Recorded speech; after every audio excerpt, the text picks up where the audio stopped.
Fantasy Lounge Live, where wealth meets wisdom. Grab a drink, settle in, join the conversation. Educational discussion only, not professional advice.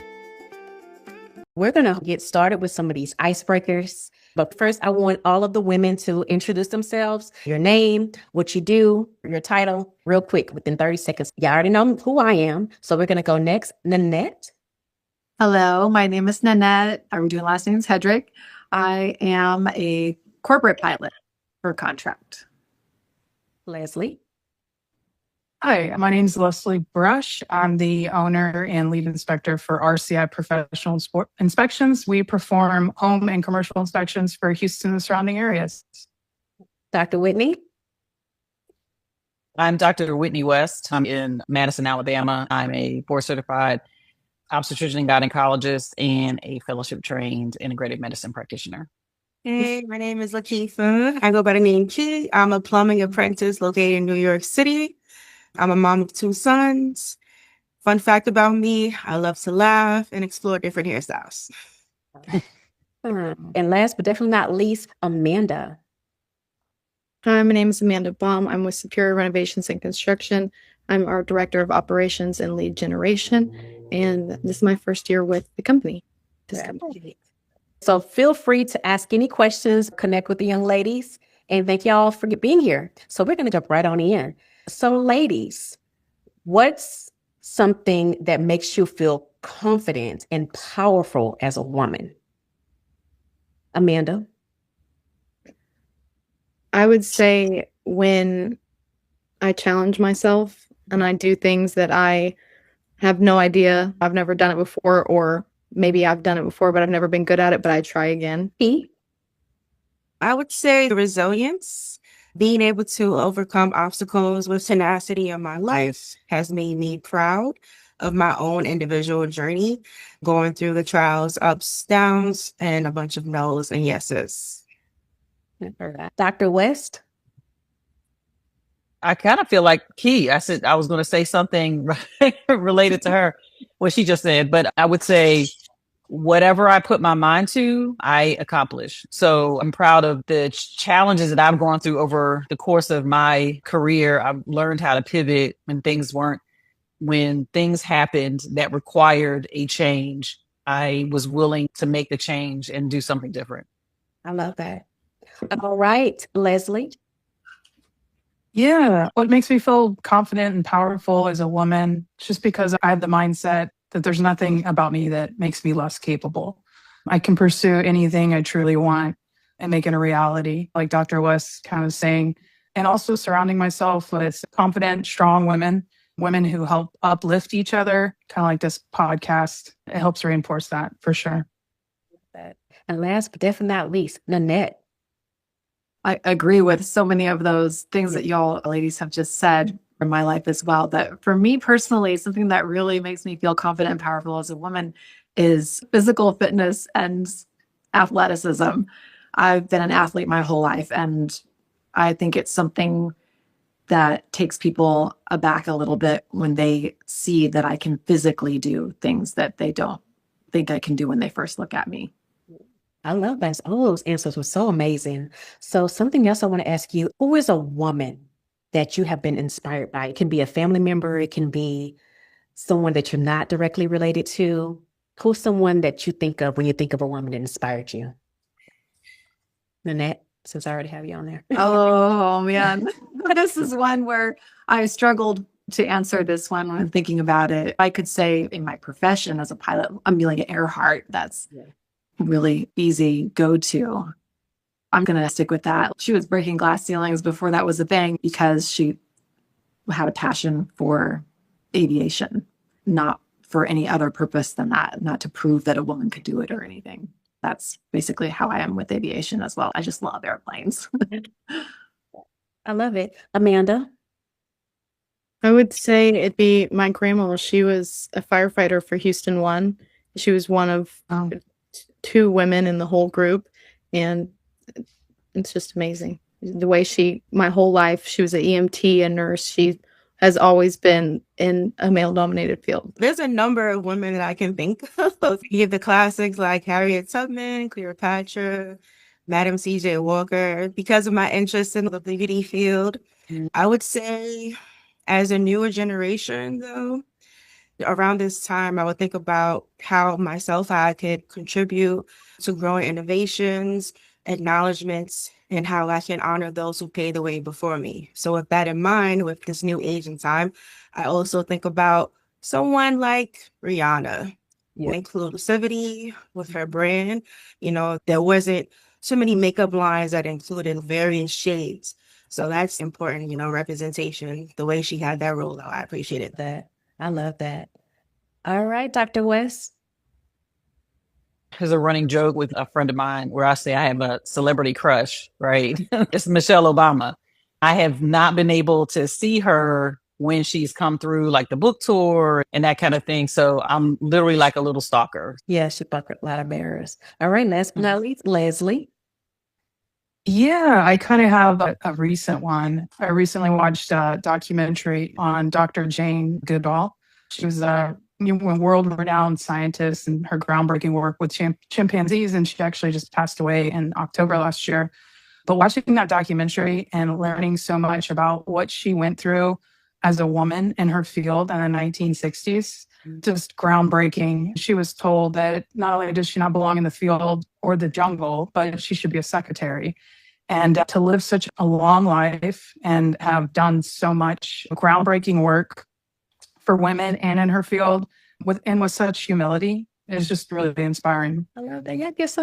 Y'all gave such great answers. Thank you, ladies. People will say like the mom or the first lady at church, but y'all really thought about these answers and say why these people inspired you. So my next question is, what inspired you to enter your field? Leslie?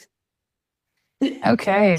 Well, I've always enjoyed like hands-on work, building, creating, understanding how things function. So with my previous background in construction and machinery, becoming like a home inspector really just sort of like was a natural fit. Really got my wheels spinning on entering the field was my first home purchase, going through the inspection process. And I was like, I want to do that. I really want to do that. I think I'd be good at it. So I reached out to my inspector. Always kind of joked that when I reached out to him, he thought I was asking about the inspection report. I was like, no, I don't have any questions about that. I want to ask you about your job. So I picked his brain and we emailed for a couple days, and then he invited me. He's like, hey, you want to come follow me on an inspection and see if it's something you'd really like? And I did, and I loved it. And I haven't looked back since then. And that was almost 12 years ago. So I love it. That's why I started with you too. Like I can hear that story over and over again. It's so inspiring. All right, Amanda. I would say that it was kind of the way I was raised, and my dad, he was always very handy, and he was really adamant on us being independent. So it was never about, you can't do this. Can't was literally a bad word in my house. So if there was something that he wanted me to do or we were going to try and do it, it wasn't, I can't do this. It's how can I do this? And that transferred into helping him out around the house and doing some handy stuff. And I was like, this is pretty fun. So it'd be that. I love it. All right. Nanette. For me, it's always been about the airplanes. I have always been fascinated with aviation and air travel and flying. I don't know, I've been traveling by air since I was an infant, regularly, frequently, with family. I got into aviation, my first airline when I was 21 or 22. I working on the ground, and it progressed over the years, over a couple of decades, to getting into the flight deck and becoming a pilot. Even almost became an aircraft mechanic. It's always been about the airplanes. Defying gravity never gets old. I love that. I have a question, side note, that just came to me. Have you ever did like the model planes, or were into the planes in that part, or just actually do make model airplanes? Okay. But it was always something that I thought about and would like to do, and it just never came about. I guess nobody ever gave me one. I wish someone would have given me one, and then I would have started that as a hobby for sure. Okay, that's pretty cool. All right, Key. Okay. I come from a previous background and experience in customer service with various roles in the retail industry and some experience working with autistic adults. So I wanted to work more so with my hands and material. which caused me to follow up with this program called Non-Traditional Employment for Women, also known as NEW, located in New York City. It's basically a program that whose mission is to cater to women that are often low income or parents seeking to change their career paths and try something new in the blue collar trades field. With the program, I was able to get help with trades math, exposure to various trade options, hands-on basic training like carpentry or electrical, along with safety training and interview prep for like any upcoming recruitment for any local unions. I chose plumbing because it's a trade that's in demand. Again, I will be working with my hands and material, and your skill would always be something that's needed from the beginning of a project, where it could be something through installation, through pipes, cast iron pipes, copper pipes, towards finish work, installing toilets, sinks, showers, and then moving further along where your assistance will still be needed for repairs and maintenance. So it's something that's like, always needed. And I feel like a plumber's role is important because we help you access clean water, which is important, and also work to provide a path of flow for your waste. It's more than just unclogging a bathroom sink, tub, or plunging a toilet. I love that, Key, because literally when you think things like constructions and plumbing, a woman never crossed my mind. I'm just thinking about some grungy old man with a sweat crack hanging out. Like, yeah, that's what comes to mind. I'm not thinking about no patties. And That's what definitely comes to mind. So last but not least, Dr. West. So I originally wanted to be a veterinarian, but I always wanted to be something in healthcare since I was a kid. Like all of my book reports were on animals and that kind of thing. And then fast forward, when I got into my first year of college, I had to do a speech on something. I was actually in New York in school at the time, and we had to do public speaking.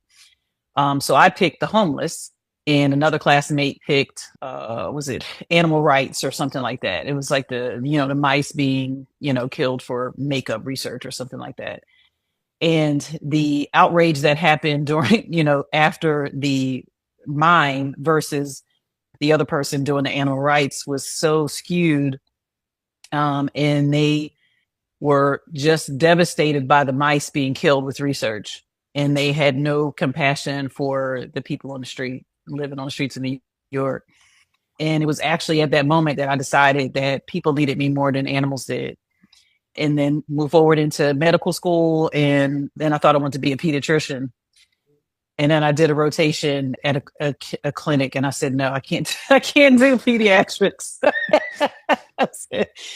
But it was more than that. It was a tertiary care center, which means that these are really sick kids, and they all were sent to this place. And it was called Rainbow Babies and Children Hospital in Cleveland. So there were kids who had cancer and who needed heart transplants and that kind of thing. So I kind of immersed myself in that to see if this was something that I could do every single day. And it absolutely was not. But in medical school, I got to, deliver my first baby in second or third year. And I was hooked at that point. And little did I realize that babies actually did come really at 2:00 in the morning very often. And I might have thought that through and probably done dermatology had I known that. But no, so I've been doing this for almost 30 years, and I've transitioned out of obstetrics, and I only do gynecology now because I have two daughters, kid in college. They both play soccer, and an obstetrician's lifestyle is very complicated and it's very involved, and your time is not your own. And I'd sacrificed so much of my entire life to my career that my kids, needed me more at this point. So stopped doing OB and doing GYN. And then during the course of this in transition I've gone through, like I said earlier, was about, pivoting, making changes based off of what I needed to do at the time. I remember sitting through in different exams and realizing that I was missing something. Like there was something about the visits that I was having. And of course, we know healthcare has changed over the course of the last 20 years or so, and things are very different. And Sometimes it almost feels like a cattle call, like you're coming through and it's just 15 minutes, you're in and out, that kind of thing. You barely can ask the question or get an answer. And I felt like I needed to do more. I actually just recently finished a fellowship in integrative medicine. So I'm incorporating holistic medicine into my gynecology practice. So there's that. Yeah, thank you, Dr. Weston. A shout out to my best friend. She's also listening in. She just had a baby, so she definitely is like, "What you mean you?" Oh yes, but yeah, and we love holistic. So I'm learning more about it and getting more into it. So that's wonderful. I think Amanda's even in a realm of holistics as well, right? I think so. Yeah. So that's amazing. That's amazing. So the next question, and I'm gonna keep this one pretty short, and then we're gonna go right into the meat and gravy of everything to get everybody's spotlights in. Let's get to this T. What is a challenge or challenges that you face as a woman being in your industry? I'm gonna start with Dr. West first. That's loaded. I'll try to keep this brief.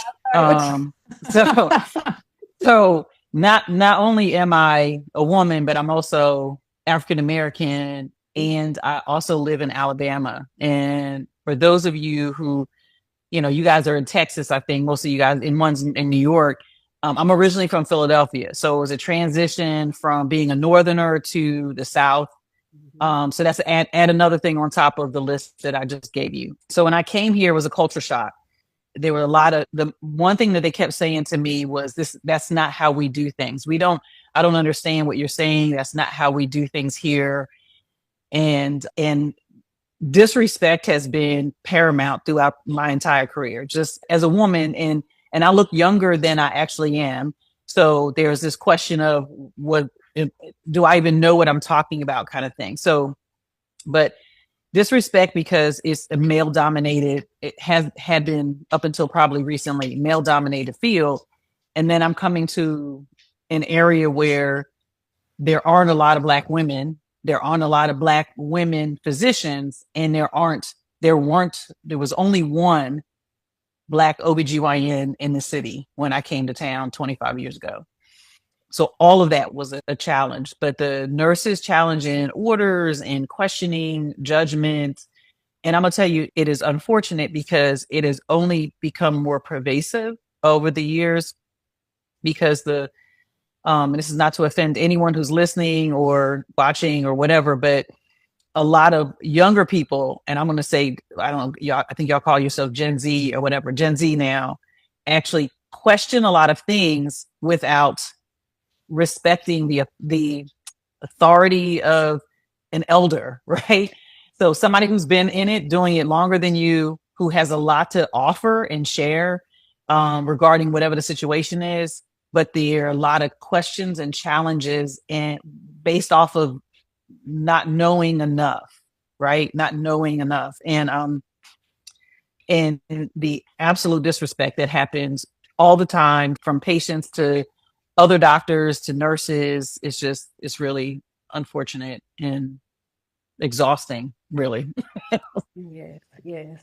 So I knew yours was going to be loaded after the conversation that we had. Yeah. Necessary because a lot of people can resonate with that. And this is about Women's Month. This is about our challenges. So we're real around here, and it's a sisterhood here. So we want to all hear from everyone. All right, who's next on the chopping block? Leslie. Okay. Yeah, it's funny when I first saw this question, my first one was the constant need for people to want to help me carry my ladder and tool bag, which I'm like, I got it.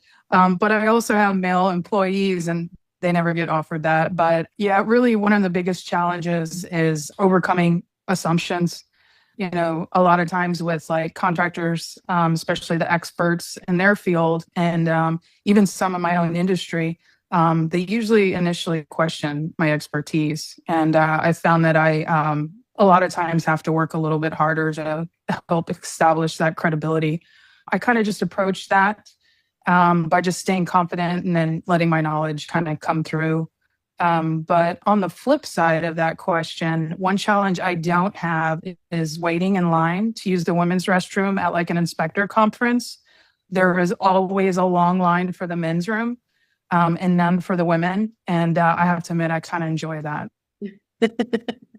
Yeah, that definitely is some perks too. So thank you, Leslie. Nanette, we can't hear you. There you go. I'm sorry, I put it on mute so I wouldn't interrupt, and then I couldn't get it off mute. Sorry about that. Little technical glitch.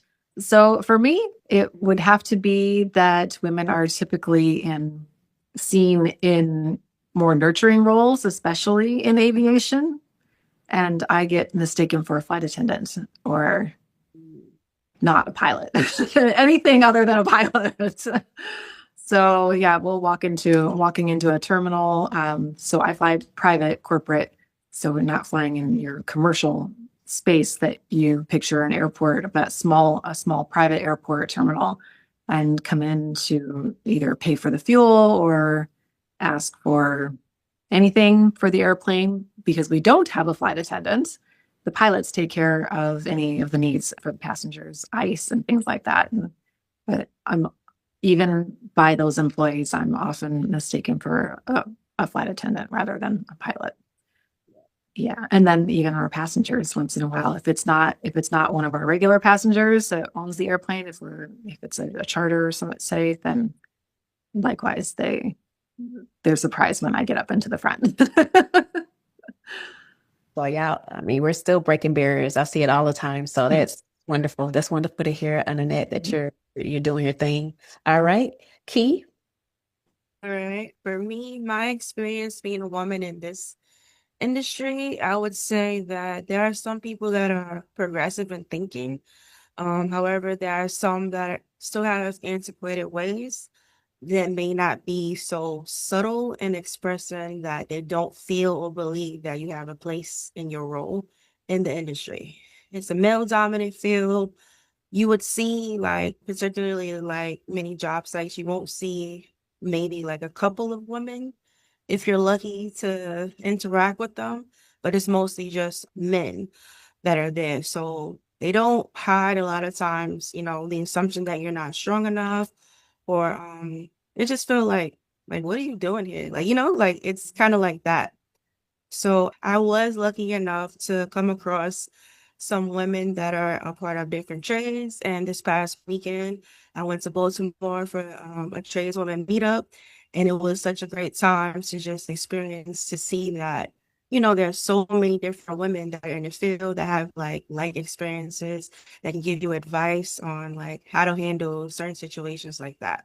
Because in this field, you could experience sometimes like bigotry.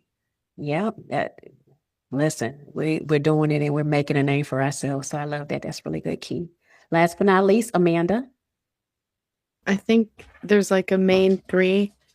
It's going to be they don't want to work with me because I'm a woman. Mm-hmm. And to the other side of that is they'll work with me just because I'm a woman. A lot of the times it's other women.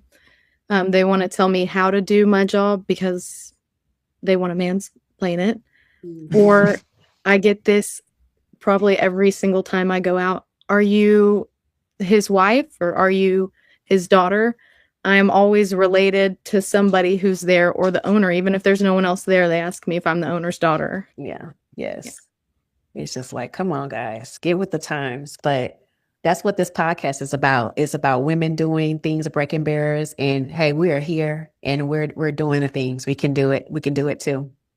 So we're going to go right into our spotlight questions here. Then at the end, we're going to do a little trivia, have a little fun, and that's going to be our show. So thank y'all so much. So we're going to start right off with Dr. West.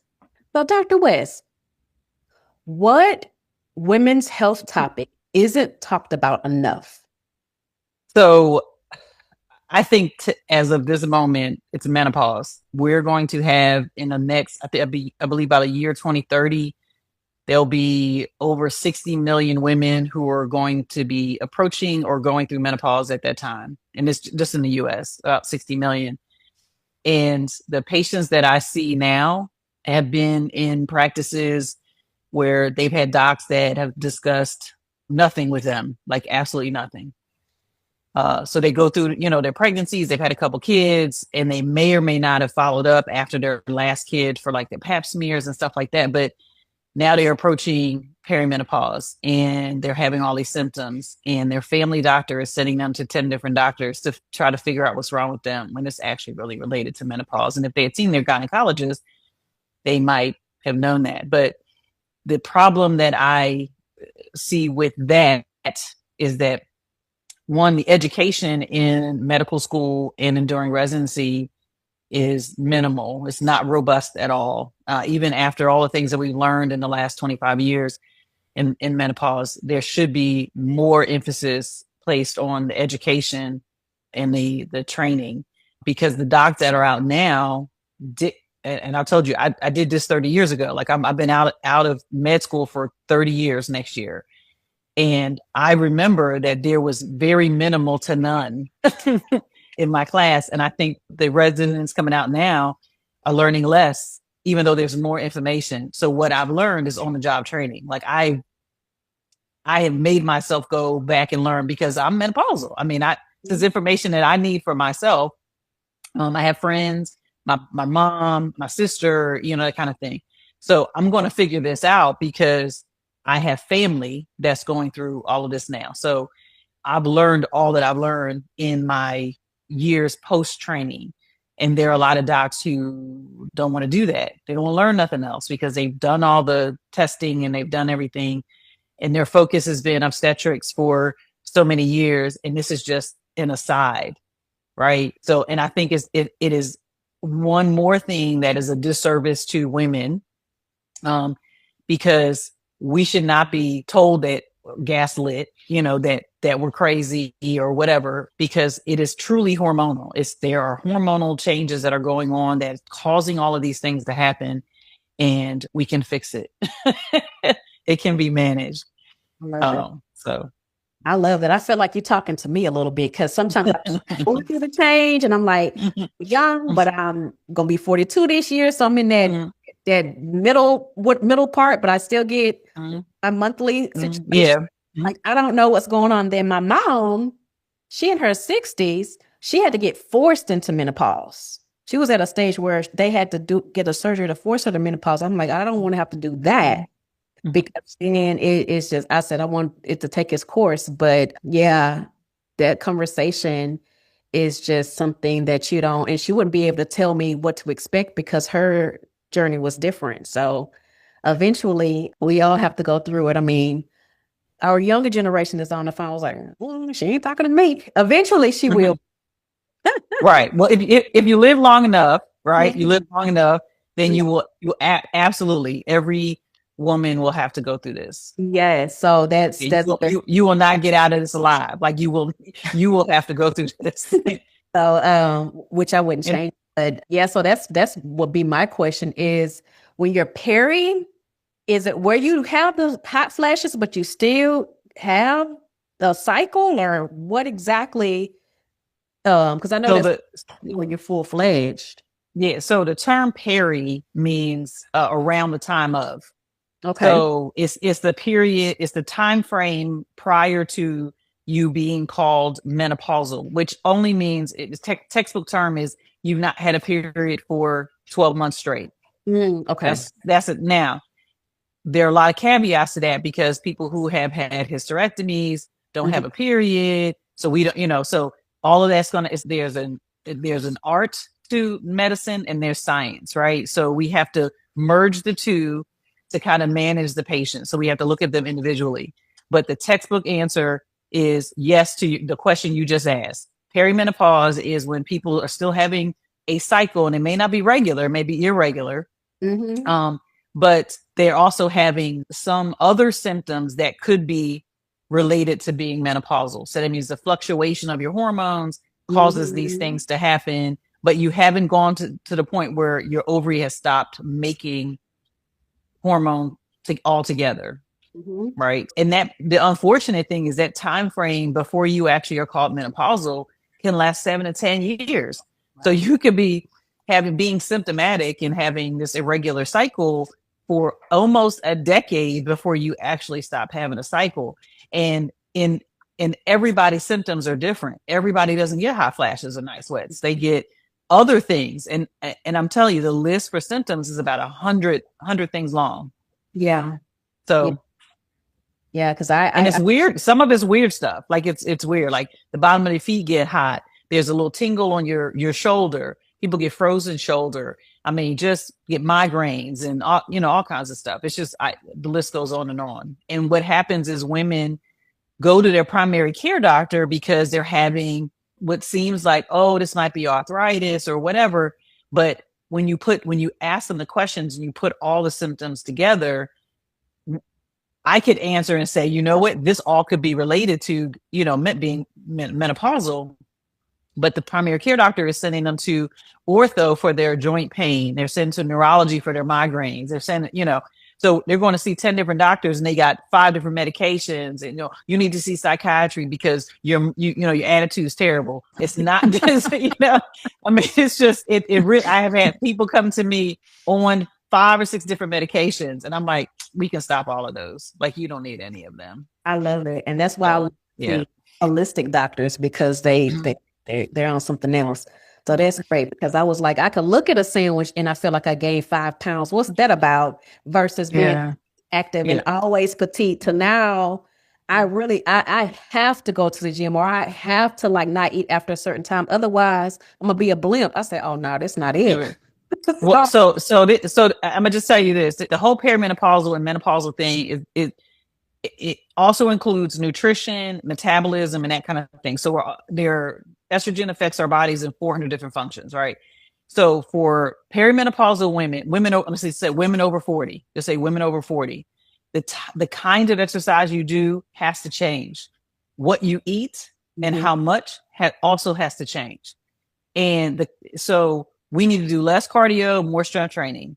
So, please don't run for an hour and think you've done something, because you've done nothing but stress your body. And we need more protein. So we're not eating enough protein and fiber. And that's what I end up doing, a lot of education on I call them lifestyle modifications, nutrition, and that kind of thing.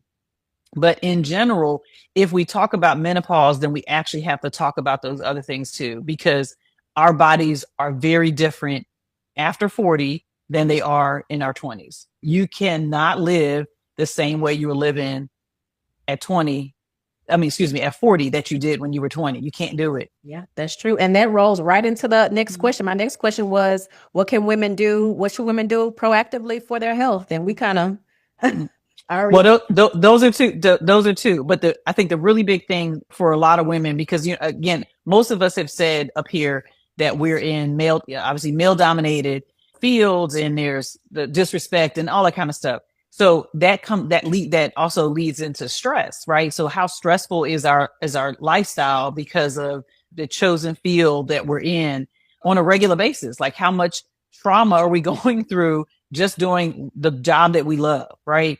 And then in addition to all the other things that have happened to us, it's personal and that kind of stuff.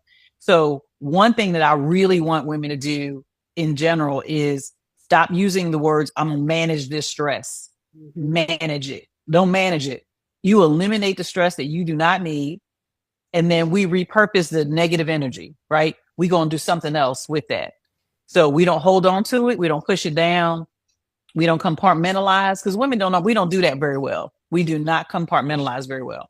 So stop managing stress, eliminate, and then repurpose. Because when you hold on to stress, that's what causes a lot of the symptoms of menopause are also stress related. So, and they say, just deal with your stress. Well, what does that actually mean? So what does that mean? But we need to eliminate what is not necessary. And that could mean people. That can mean letting some people go that are not helping us be better people in our lives. And they're always bringing us down. So that just, makes us just reevaluate where you are and where you want to go. And those people who aren't with you are against you, and you got to let them go. But anyway, stop managing stress, eliminate it. And then sleep. People think it's okay to go on 3-4 hours of sleep. It is not, absolutely not. We actually need like 8 to 9 hours. Now I never sleep 9 hours. Ain't nowhere in the world I can do that. I got I got a four-legged baby that wakes me up at 6 a.m. every day. And, I try to get into bed so that I get at least 8 hours. But it is important to get quality sleep, not just I'm just laying down. It's quality sleep because we have to regenerate the neurons in our brain, right? So our brain has to rest for a certain amount of time so that regeneration can happen.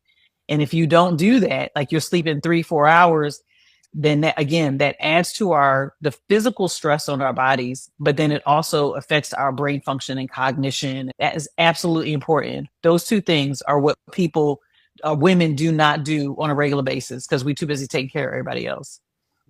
That's true. All right. Thank you, Dr. West. All right. Next is Amanda. So Amanda, what is one of the biggest renovation mistakes? Chuck in the truck. And I don't know if you know who this is, but this is the guy who literally is a guy in a truck, and he'll do it for the cheapest. When you're chasing the lowest bid, you're likely to run into a lot of different issues, cutting corners. The job never ends. They hire people, but they're super cheap, so they're probably not getting paid too well. So they might not always come to work on time or at all. So when you go with someone who you can trust and you check their references and stuff like that, you don't have to go with the most expensive bid. Do your research, but definitely don't go with the cheapest bid you have. You get what you pay for. Yeah. You get what you pay for. That's good. That's good. And so what should people look for in a contractor? Number one, I would say ask them for references. They should be able to tell you they should be proud to tell you who some of their clients are that could reach out and tell you their experience, as well as bonding, license, and insurance. That protects them as well. So they should not only be happy to give you that information, but talk about it. You know what I mean?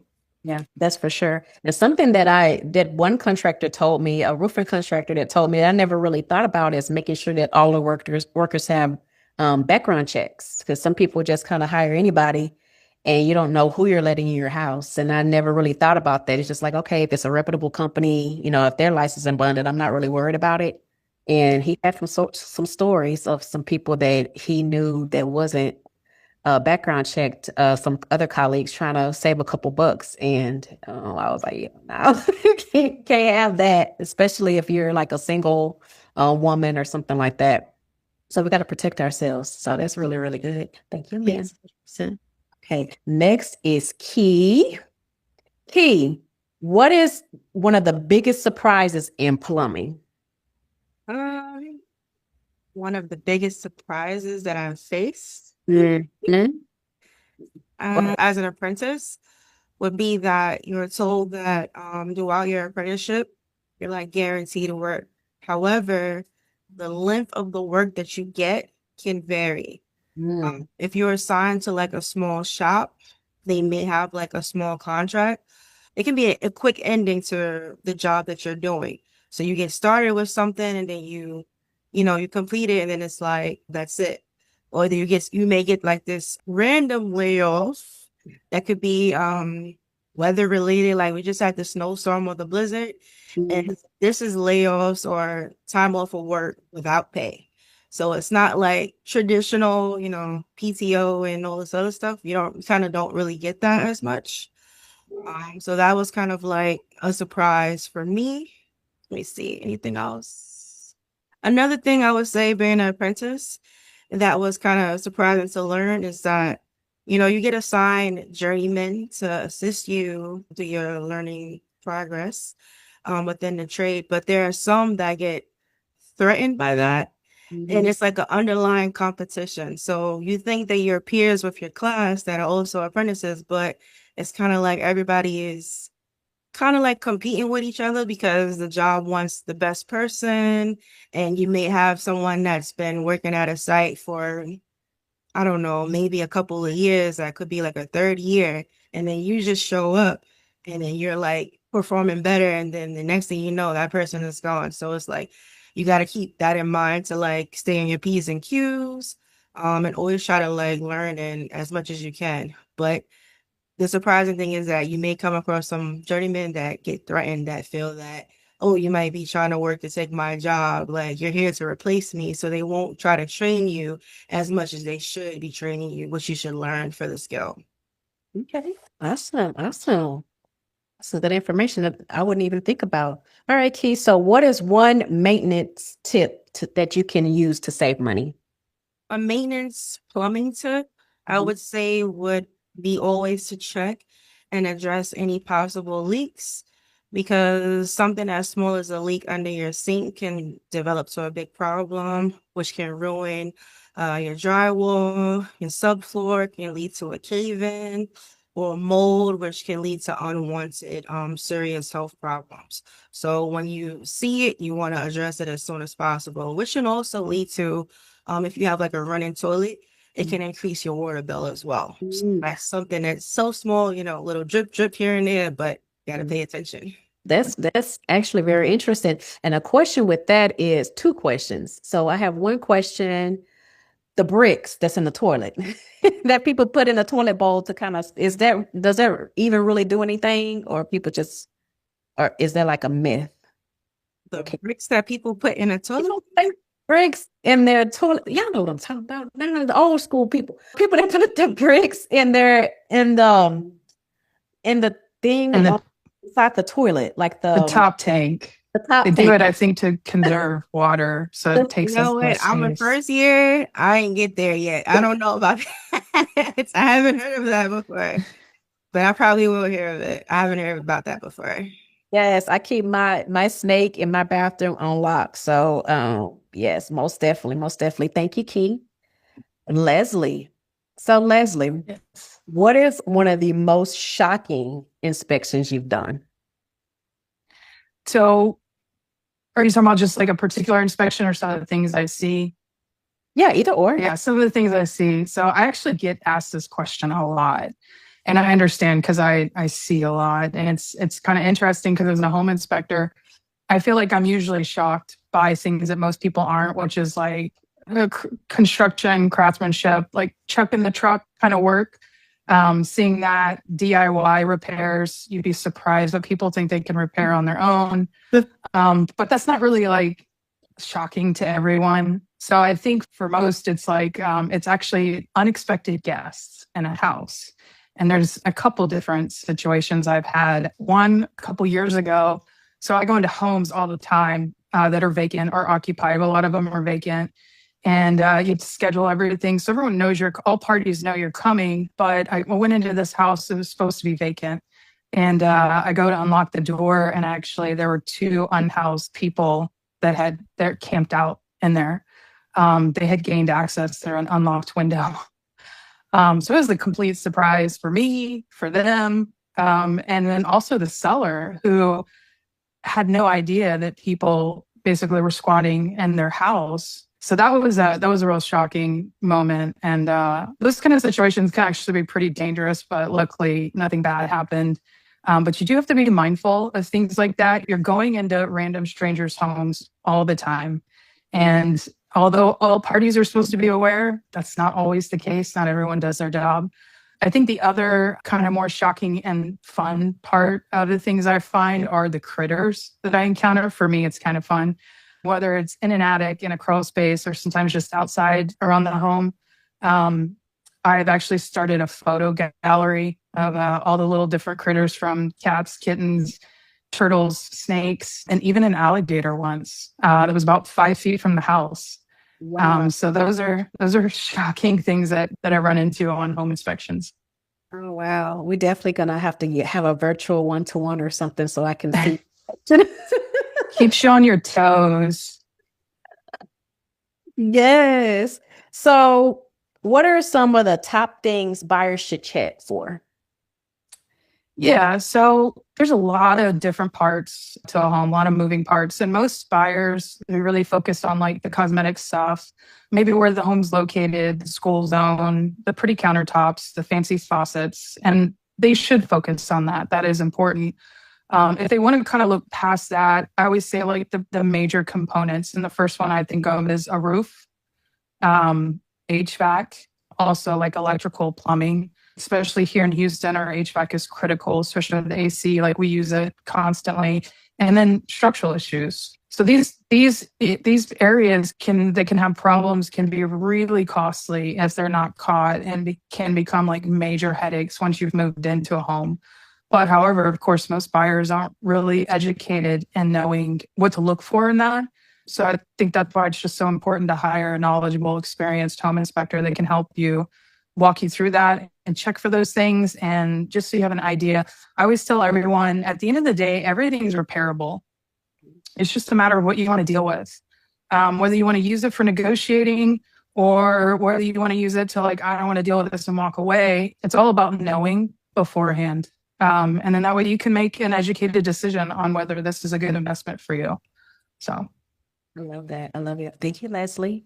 That's amazing. So last but not least, Nanette. So Nanette, hold on. Look at my notes here. What was a moment in your career where you had to fully trust your training and your instincts under pressure? I mean, the nature of the job pretty much requires all pilots to constantly rely on your training, and we're always under pressure. So, I mean, it doesn't matter what you're hauling, there's always a schedule. So that's the first pressure, is somebody's expecting you to be somewhere at a certain time. Yes. And then we have all of these factors that we have to consider to do that safely. Yes. So just the nature of the business is constantly relying on training, but like some of the specific things would be like, you have a plan. We'll plan a route. I need to get from A to B, and we'll plan a route. We check the weather along the way and navigate that. But sometimes, especially lately, everybody knows like the weather, doing some crazy things lately that are unexpected, not planned, not forecasted. And so when that happens, that creates a diversion. We might have to, we take a different route. Now, if that's happened after departure or already in the air, that uses more fuel. Now we have to consider fuel consumption, and that may cause a further diversion. We may have to land to get more fuel, and this has happened. And then that just takes up more time. This is how sometimes delays occur. And so that's another example. And then other times is that you hear about in the news a lot lately as well, as traffic. Mm-hmm. There are a lot of, well, it used to just be airplanes in the air, airplanes and helicopters. And now it's airplanes, helicopters, drones, and you name it, UFOs.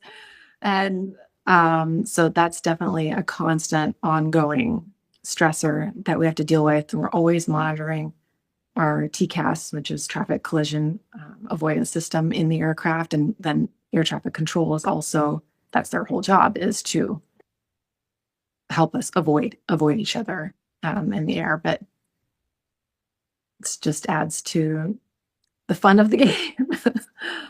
For sure. So yeah, it's just human nature and stuff. So we salute you for sure for being able to do what you do. And since you're private, you don't have to deal with like the TSA and all that part of it, right?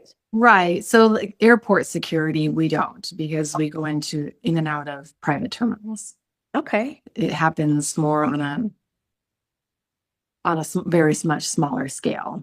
The terminal personnel is monitoring who's going out. There's pretty much only one access point to the aircraft through the building.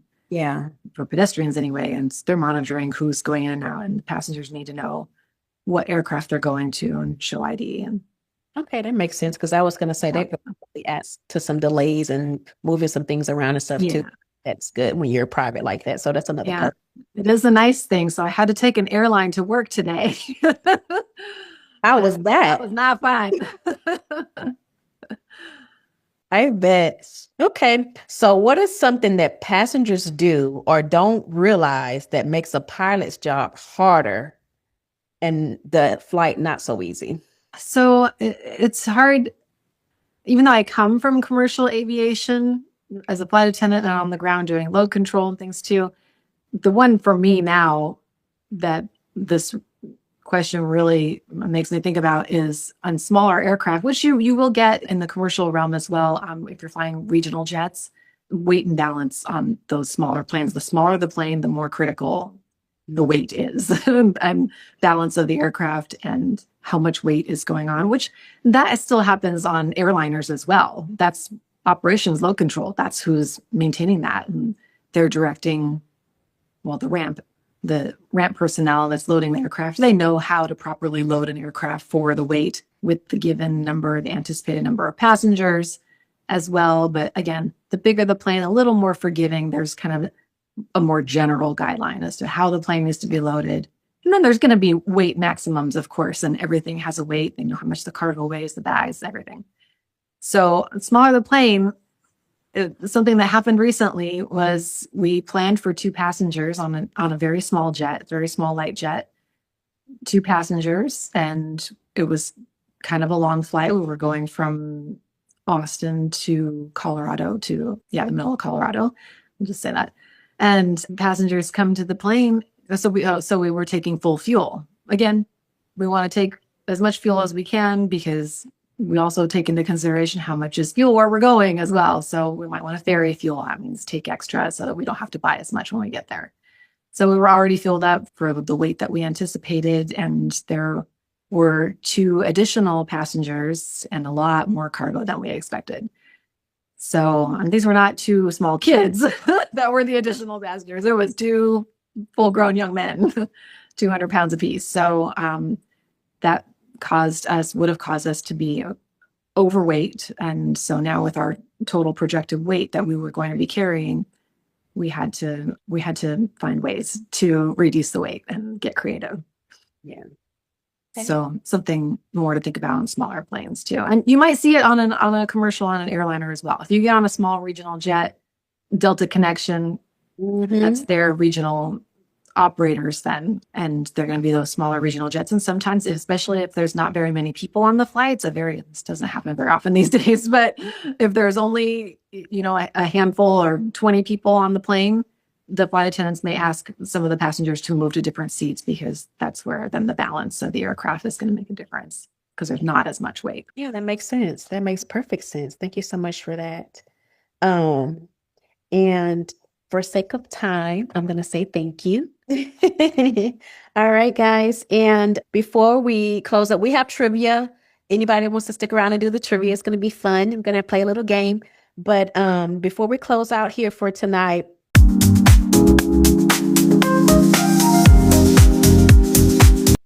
I want to ask all of the ladies across the board, what advice would you give a woman who wants to step into the space and she feels she doesn't belong?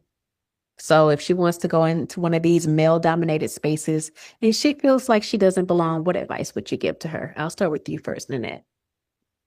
I would say just go for it. Be prepared to have challenges because you're a woman, 100%. And be prepared to overcome them with just being the best that you can be. Thank you. Amanda, you're on mute, babes. Oh, sorry. Kind of like how I said earlier, if there's something you're wondering, I don't think I can do this, I can't do this, all you have to do is shift your mindset into how can I do this? It's harder, it's easier said than done, but that's how you get it done. I love that. I love that. And it just sticks with me. Take can't out of your vocabulary. So I love that, Amanda. Key? I would tell the person to work on networking. In this industry, it's very important, especially during times like if you do experience layoffs, you can interact with your business agents. Like in my trade, we have a women's support group. So that's even more important to connect with the sisterhood who can help you out. Little things that you need. Maybe you need childcare or something. Just information is very important. So as far as trying to get into a place where you don't belong, I would say you can do it. You are strong. There's many different trades. There's many different paths that you can take along your journey. Your journey doesn't end with just being a journey person, or man or woman. You can continue to be a foreman, super, or even be a contractor, licensed, for example, plumber, contractor, and own your own business, run things. So I feel like, that's important. Just you have the mindset to know that you can, first of all, do it. You can be in these rooms and just be a changing agent. That's awesome. That's great advice, Key. All right, Leslie. Yeah, my advice would be, you think you don't belong in a space, you do belong there. And it's really about what you want to do and how bad you want to do it. And if you have a passion for something, or you have the skill, or you have both, stick with it. Be prepared for hard work, but you should have hard work no matter what your gender is and who you are. But being a woman, this is what I tell my daughter all the time, does not make you less capable of anything. If anything, it's probably gonna make you better. So, just remember, whatever job or industry you want to go into, it's not limited by who's there now, because that can always change. And I think change is good and change is for the better. So just surround yourself with people that are going to support you, lift you up. And for anyone that's telling you can't, even if it's a loved one or a family member, don't listen to them and let those limiting beliefs limit them, not you. I know that's right. That's great. That's wonderful advice, Leslie. All right, last but not least, Dr. West. I'm going to piggyback on what she just said. I actually had a conversation with my daughter the other day because we're trying to pick out her senior year classes and then figure out what she's going to do for college. And she's had some folks whisper some negative things to her about what she shouldn't do or can't do or whatever. And then I said, we're not going to listen to that, because one thing we're not going to do is allow somebody who gave up on their dreams to talk you out of yours. So consider the source of the information. Is that person doing what they are supposed to be doing or said they were going to do, or are they struggling themselves? So they can't give advice on how to be successful in whatever the field is if, one, they're not doing what you think you want to do, and two, they're not even doing what they said they were going to do. So that's the one thing. But the idea that you don't belong came from somebody else, not from you, right? So why do you think you don't belong? So address that first, and then you walk into the room confidently. Right. So, and I think the people who say you don't belong are the ones that are worried that you're there to take their job.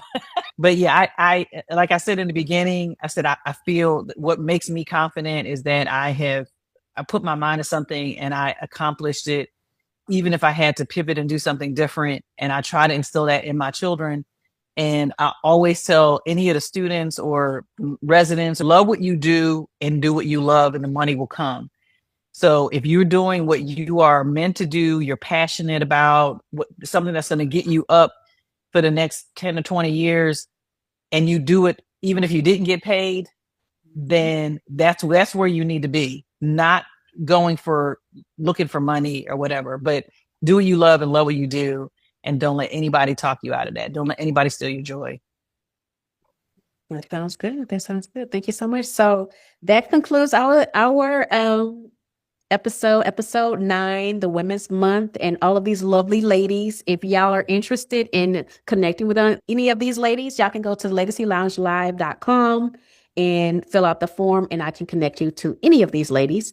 Thank you so much. And then that concludes. If you want to stick around and do the trivia, you're more than welcome to play a little game called Kahoot. Just like 9 or 10 questions, and just kind of test your knowledge of women's history, and just like have a little fun, play a little game with us. Our next episode will be April the 28th at 7 p.m. So it's always the last Tuesday of the month. We're going to be talking about side hustles, ways to make extra money. We're going to have several different people over here that you don't have to necessarily go back to school. You can make these with certifications and licenses, making extra money. So we're going to have some people on there talking about how to get some extra money. Everybody want to know how to get their bag. So tune in for that. All right. Thank you all so much for joining in on the Legacy Lounge Live, and I'll see y'all next time. Thanks so much for having me.